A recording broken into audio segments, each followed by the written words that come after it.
Hi guys, welcome to my vlog. It's been a long time, no? Tinagal-tagal na miss mag-upload ng ganitong video. So, sa video ito ay tuturo ko sa inyo paano ako mag-color grade. Paano ko i-color grade yung aking mga footages dito sa Premiere. So, without any further ado, let's get started. So, ayan, may mga naka-prepare na ako. May naka-prepare na akong clip at saka, siyempre, adjustment layer ang ating hero. So, ito rin siya. Una akong ginagawa is nag-drag ako ng adjustment layer sa taas ng ating clip. Kung gano'ng kahaba yung ginagawa.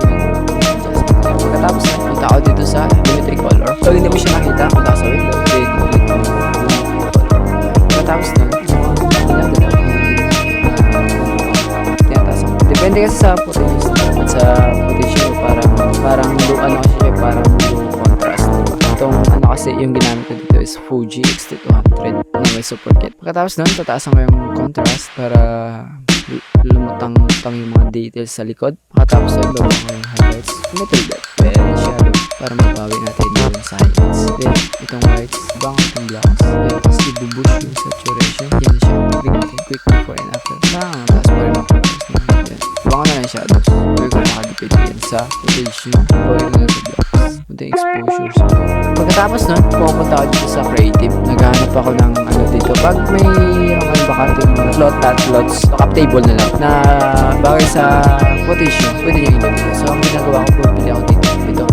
Bit ko siya. Okay, bawasan ko ng intensity.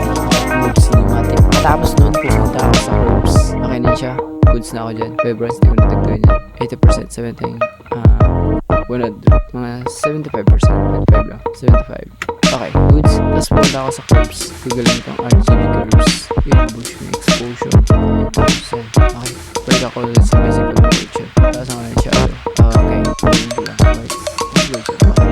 Tapos na, balik ako sa curves. Punta ako din sa red, mid-tones. Tataas ako na ito, depende sa look. Gusto ko, medyo warm. Let's go. Yeah, goods na. Okay, goods na ako. Pagkatapos, pupunta ako dito sa green. I-boost yung red. Okay, pansin nyo ba? Kasi nga yung opposite color ng green is red. So pag tinaas ko, mag-green yung ginagawa ko ng green. Sana maintindihan nyo. Tapos pagkatapos siguro pag try ko lang ma-adjust na pa. Okay, pero medyo cool na equal sa ating highlights. So ito yung so yeah, let's play.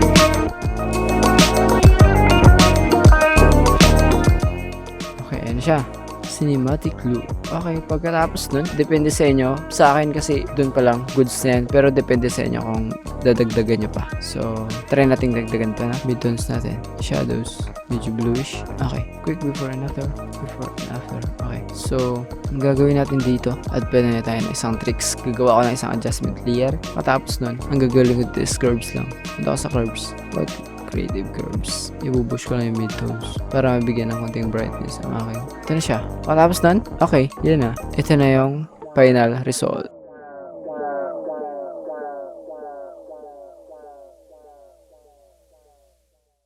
Alright guys, sana nagustuhan yung video na to. Kapag bago ka pala sa channel ko, wag mong kakalimutang i-click yung subscribe. Pindutin mo na rin yung notification bell para updated ka sa lahat ng video na aking gagawin. So, peace out.